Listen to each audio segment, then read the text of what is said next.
Hey, this is Gatorex, and it's time for another Kickstarter review. Sorry, I don't really want to actually clap because that's going to make a bunch of mess and noise, but today we're going to be talking about something that I actually found out only recently. It's actually a new up-and-coming game now. This game is called Monster Crown, and apparently it's coming to the Nintendo Switch, and because it is Pokemon inspired. Now, I don't think it's like a Pokemon ripoff, obviously. It's more inspired, of course, just by Monster Collection in general, but there definitely is some Pokemon influence. But before I begin, I just want to remind you that over on Gatorex Plays, my podcast is up there. It's the Gatorex Podcast. There's a new episode every 2 weeks. There are more details in the first rough episode if you listen to it, which, it just means so much if you would check that out. But anyway, let's go ahead and continue. Now, I did talk about Temtem a while ago, and just some of my thoughts about it, so I figured why not talk about Monster Crown. And again, the only reason that I'm talking about these games specifically, as opposed to, say, up-and-coming Pokemon fan games or other potentially Pokemon-inspired monster collecting games, is because these are set for release on the Nintendo Switch. Now, Monster Crown recently, announced their publisher and everything. Because they're an indie game, they just got a publisher and everything that's going to be putting them everywhere on the Switch and so. And you may not have seen the trailer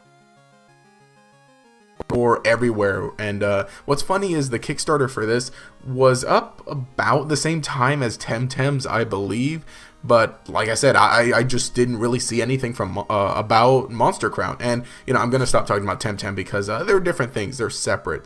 Now, as you can see, some of the visual style is somewhat similar to Pokemon. However, overall, like I said, it's just more so the general Monster Collection genre. It does seem a little darker, and not necessarily in a bad way, but it seems like it's going more for a dark fantasy type of story. One, thing that is obviously neat is you see in the it has like the monsters following you in the overworld. Right here, the battle system in where it seems like there aren't really any back sprites, and that is something more common in other types of RPG games. In Pokemon, obviously, you have where your Pokemon's here, and then your opponent's Pokemon is up here. While in other Monster Collection RPGs, or just other RPGs in general, the battle screen is pretty different. The way that you combine monsters is pretty interesting. This guy is sort of kind of the mascot. It looks interesting here. The game's fully funded, as you can see. Now, I wasn't able to pledge to this one again because I literally just found out about it a few hours ago, and I'm a little mad because I kind of want to keep a closer ear to the ground on games like these, because I think games like these are pretty important. Again, this one isn't very, very one-to-one Pokemon. The last game that I mentioned, which I'm going to stop saying the name, was pretty one-to-one Pokemon. This one is very much so different. And the graphical style that this game is going with, again, is similar to, the Game Boy Color days. And that's one thing that I kind of mentioned in a recent video where I was talking about pixel graphics versus 3D models. And that I feel like using pixel graphics is a good way to distinguish yourself from things. Specifically, I said that, Pokemon should try some spin-off games with pixel graphics. With this specifically, this is going to help distinguish itself from Pokemon. Now, obviously, like I said, it's a very Pokemon-inspired game while being its own thing at the same time. And so you need to be visually similar in a way to Pokemon, or at least, some older retro Pokemon games, like it is here, but you also need to be your own thing. Pokemon has moved on to the 3D graphics now, ever since, the 3DS. While this, again, is going for a very retro look, it looks more so like a Game Boy Color game, or like an SNES game, that era. And that's something that we're not necessarily seeing from Pokemon, or again, even, fine, I'll mention it one more time, Temtem. Now, these games aren't necessarily going to be coming out at the same time. There's no solid release date for this one. Last I heard, apparently, last that was mentioned is 2019. If this game comes out this year, I think that's very important. Because, even if this game releases alongside Pokemon, which I mentioned, again, in the last video, a game like this, while it is Pokemon inspired, it's for Pokemon fans, by a Pokemon fan, but at the same time, it's going to be its own thing.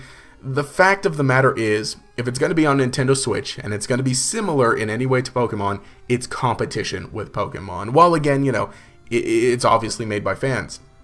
And so this is a great way to distinguish itself from Pokemon by having this visual style. As well as, again, like I said, it seems like it's going a little more for a dark fantasy vibe, as we can see with some of the designs of the monsters here.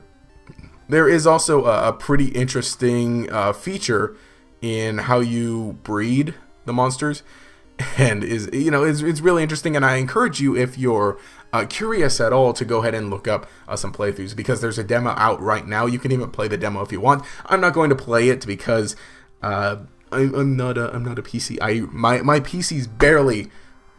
I just hit it. My PC's barely good enough to play. Or to make my PC's barely good enough to make games, so that's why I'm more interested in a Switch version of this, because my Switch is better suited for games as being my dedicated Nintendo console. But definitely, it's a very interesting game, and from what I've seen, it's pretty promising.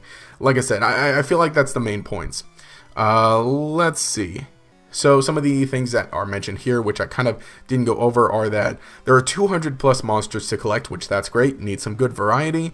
There are countless countless combinations to breed.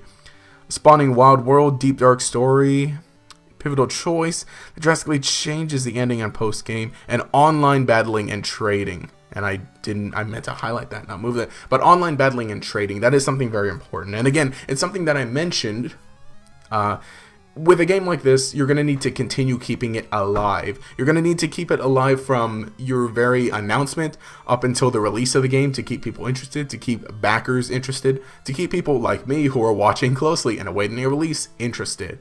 Definitely, when I get like the notification or wherever that, oh hey, this game is out, yeah sure, I'll go ahead, download it, I'll play it, and I'll talk about it more then. But currently, as thoughts right now go, that's kind of the main point, is that it distinguishes it's inspired by Pokemon enough, but it distinguishes itself enough. It's basically just the generic, not generic in a bad way, but it falls under the generic umbrella of a monster capturing, monster training RPG, which it's not something we see a whole lot of. But again, now with people being able to make their own games like this, we get to see some interesting things.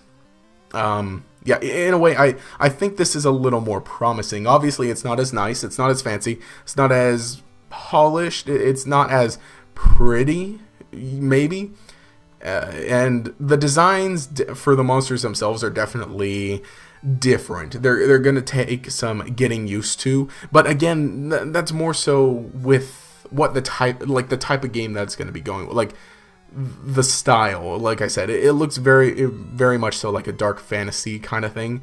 Not necessarily as much as like Shin Megami Tensei, which that's not even like dark fantasy, but it's going in a darker direction, it seems like. But I think Monster Crown is promising. And again, being a significantly smaller project, not smaller in a bad way, but they had a lower goal, and 45,000. That's a good amount. Obviously, the game is working, as we can see, and what's great is there's a YouTube channel, which I'll link it in the description if I remember, where there have been a few more updates as of late. So if this game releases this year, I think that'd be great, because that's the main thing. It needs to be able to keep things alive, which it seems like it could potentially do with online battles. And with it needs to be interesting, which so far it's interesting. It needs to be unique but familiar at the same time, and I think that this game is more unique than some other predecessors. So I mean, that's really interesting, and already that's really cool, because on the Switch we've already got Let's Go Pikachu and Eevee. We're going to be getting Generation 8, and then this year potentially, and then probably next year, we're going to be getting like some Pokemon inspired games or monster collecting games made by indie developers who were partially inspired by Pokemon. So I don't know, that's pretty neat. My criticisms, like I said, I'm not 100% behind the designs, and while that's kind of what you're going with, I think kind of the main thing is, some people are into this, some people are into these types of designs, and again, you have the fusion, which is the breeding, but it's more akin to like a fusion between two of the monsters, rather than like typical breeding being it's one of the parents, but it has some traits of the other parent. I'm not a huge fan of how exactly these pixel graphic, I can't explain it. Something about it feels not necessarily off, but it's almost there. It feels a little rough, but that's not necessarily a bad thing because it's pretty understandable as to why I would feel that way. But overall, it does look good. It does look promising. But overall, I've got some pretty positive thoughts, and I definitely like to see where this goes in the future. But anyway, let me know what you think down in the comments below. What are your thoughts on Monster Crown, potentially after maybe watching the trailer, seeing one of the developer updates, and just looking a bit more into it? Leave a comment below and we'll continue the discussion down there. Obviously, I think it looks interesting and I'm going to want to play it because it seems pretty neat. And of course, if for some reason when it releases for the Switch and somehow maybe a code for a review copy ends up my way, hey, definitely I'll review it and everything. But anyway, yeah, overall, I think it's interesting. I'd definitely like to see a lot more of it in the future. But anyway, again, leave a comment below. Let me know what you think. If you enjoyed the content, remember to leave a like and subscribe to show your support. Again, I just want to remind you that my podcast is up on GatorX Plays, along with some gaming videos, which is really neat. And again, if you want to stay tuned for maybe reviews of games like this when they eventually come out, that's where they'll be going, GatorX Plays. But anyway, it just means so much, the support that I've been getting recently with the podcast and the gaming videos that I've been posting there again. But anyway, if you enjoyed the content, remember to leave a like and subscribe to show your support. You can enable notifications by clicking the bell icon next to the subscribe button. This will make sure you see each new video as it comes out and will make you a member of the Chingling Squad. Anyway, this has been GatorX, and I should probably take more breaks when talking because yeah, that's why.